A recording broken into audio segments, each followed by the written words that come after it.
সামরিক মহড়ায় অস্ত্র ঝালিয়ে নিচ্ছে ৩২টি দেশের জোট ন্যাটো। প্রদর্শন করছে অত্যাধুনিক আকাশ প্রতিরক্ষা ব্যবস্থা, ক্ষেপণাস্ত্র ও ভারী সামরিক যান।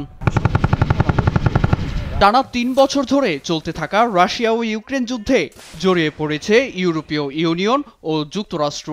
সরাসরি যুদ্ধের ময়দানে না থাকলেও সব ধরনের সামরিক সরঞ্জাম ও রণকৌশল দিয়ে পরিস্থিতি নিজেদের নাগালে রেখেছে পশ্চিমারা।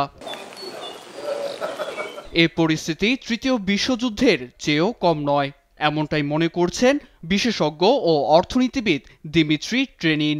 রুশ গণমাধ্যম আরটির প্রতিবেদনে তিনি বলেন, মানুষ বুঝতেই পারছে না যে তৃতীয় বিশ্বযুদ্ধ চলছে, যেখানে রাশিয়া, চীন ও উত্তর কোরিয়ার মুখোমুখি পুরো পশ্চিমা বিশ্ব।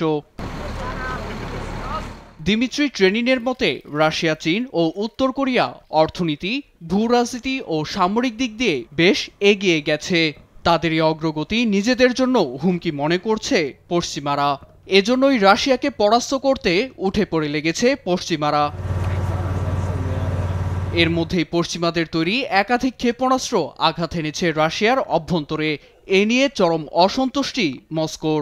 এমন চলতে থাকলে ন্যাটো জোটের দেশগুলোর সঙ্গে রাশিয়ার পারমাণবিক যুদ্ধ বাধতে পারে বলেও আশঙ্কা এই বিশেষজ্ঞের। ট্রেনিন জানান, পশ্চিমারা প্রতিপক্ষের সামরিক বেসামরিক স্থাপনা গুঁড়িয়ে দিয়ে মনোবলকে গ্রাস করে। এর বড় উদাহরণ গাজা। একই পরিকল্পনায় রাশিয়াকে যুদ্ধের ময়দানে পরাস্ত করতে চায় তারা।